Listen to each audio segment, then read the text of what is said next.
sempena dengan sambutan Hari Guru dan Pekerja pada tahun ini, ingin saya mengucapkan selamat Hari Guru dan Hari Pekerja buat semua warga MRSM, dan khusus kepada anak-anak didik di MRSM.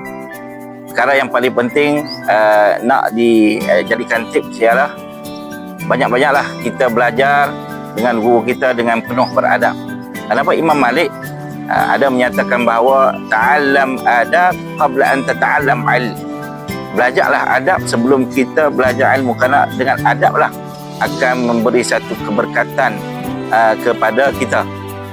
Saya Cikgu Rosmayani binti Abdul Rahman ingin mengucapkan selamat Hari Guru dan staf buat semua kaki tangan guru dan staf MRSM Arau.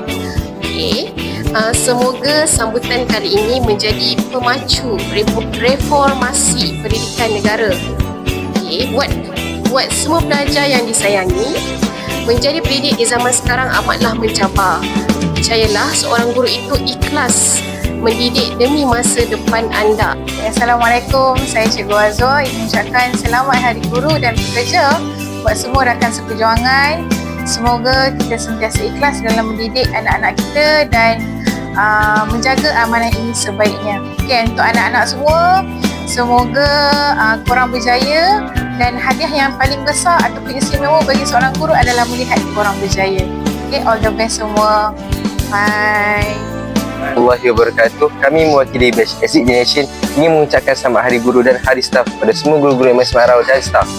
Kami ingin berterima kasih atas pengorbanan anda sepanjang berkhidmat di mata ini. Assalamualaikum warahmatullahi wabarakatuh. Kami dari Batch Mumtazin ingin mengucapkan selamat Hari Guru buat semua tenaga pengajar dan selamat Hari Pekerja kepada semua warga MRSM Arau. Si bekerja menggerak dunia. Hari ini buat kalian Mira di sebalik setiap kejayaan. Selamat Hari Guru dan Hari Pekerja buat semua warga MRSM Arau. Warahmatullahi wabarakatuh. Kami wakil dari Batch Finish ingin mengucapkan selamat Hari Guru dan Hari Pekerja buat semua warga pendidik dan kaki tangan MRSM Arau. Terima kasih yang kami ucapkan atas segala jasa dan bakti kalian. Semoga segala jasa dan ilmu yang dicurahkan menjadi pahala berterusan buat kalian semua. Assalamualaikum warahmatullahi wabarakatuh. Kami wakili Batch Astra ingin mengucapkan selamat Hari Guru kepada semua pendidik yang dikasihi. Terima kasih atas ilmu, bimbingan dan pengorbanan yang tidak ternilai. Sekian, terima kasih. Nama saya Izz Ahmad Hiroshi bin Zuraini dari Batch Sky. Saya ingin mengucapkan selamat Hari Guru kepada semua guru-guru dan warga pendidik di MRSM Arau. Terima kasih tuan-tuan dan puan-puan atas segala pengorbanan yang tuan-tuan dan puan-puan telah curahkan kepada kami. Terima kasih cikgu. Selamat Hari Guru. Kami dari Batch Ambassador ingin mengucapkan selamat Hari Guru.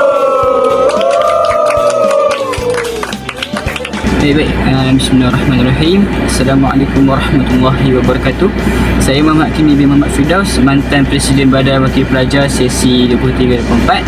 Baik, saya ingin mengucapkan selamat Hari Guru kepada semua tenaga pelajar MRSM Arau, baik baru maupun lama. Terima kasih.